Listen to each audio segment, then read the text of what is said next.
জাতির জনক কখনো হইতে পারে না। জাতির জনক হচ্ছে ইব্রাহিম আলাইহিস সালাম।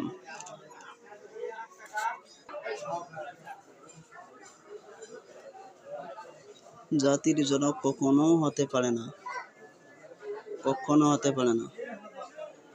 এ এসেছিল বাংলাদেশকে ভারতের গোলামি করতে। সামনের কোনো বইতে যাতে এই জাতির জনক কথাটি যাতে লেখা না হয়, এই সতর্কতা আমরা করছি। সামনে যদি কোনো রকম কোনো বইয়ে যদি জাতির জনক লেখা থাকে, তাহলে আমরা কখনো এই বইকে আমরা পড়ব না। এই বইগুলোকে আমরা বয়কট করব।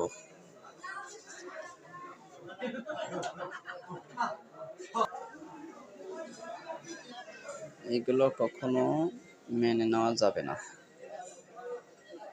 এগুলো কখনো মেনে নেওয়া যাবে না। জাতির জনক কখনো হতে পারে, জাতির জনক একমাত্র, জাতির পিতা একমাত্র ইব্রাহিম আলাইহিস সালাম। আমরা মুসলমান, আমাদের জাতির পিতা একজনই হয়, কখনো দুইজন হয় না। সামনের কোনো বইতে যদি থাকে, তাহলে আমরা এই বইগুলোকে বয়কট করব।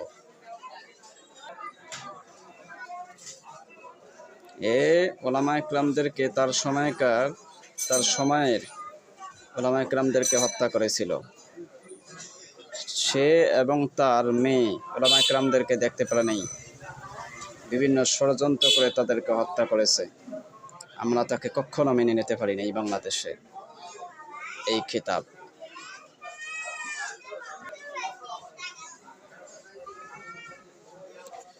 সংবিধানে যদি কোনো রকম জাতির জনক কোনো আইন পাশ করা হয় জাতির জনক নামে, তাকে অনতি অবিলম্বে একে বাতিল করা হোক। সংবিধান থেকে কোনো রকম জাতির জনক বলা যাবে না বা জাতির পিতা বলা যাবে না এই শেখ মুজিবকে।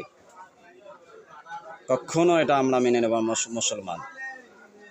সকলে আওয়াজ তুলুন, এই সংবিধান থেকে এই জাতির জনক কথাটিকে তুলিয়ে দেওয়ার জন্য এটা সংস্কার করা হোক, বাতিল করা হোক।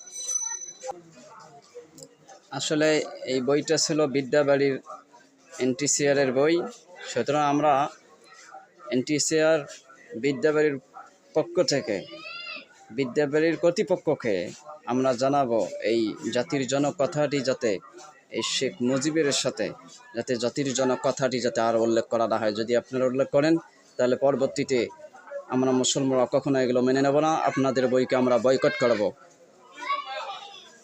নতুন সংস্কারে যাতে কোনো রকম জাতির জনক বা জাতির পিতা শেখ মুজিবের সাথে এই কথাটি যাতে না আসে,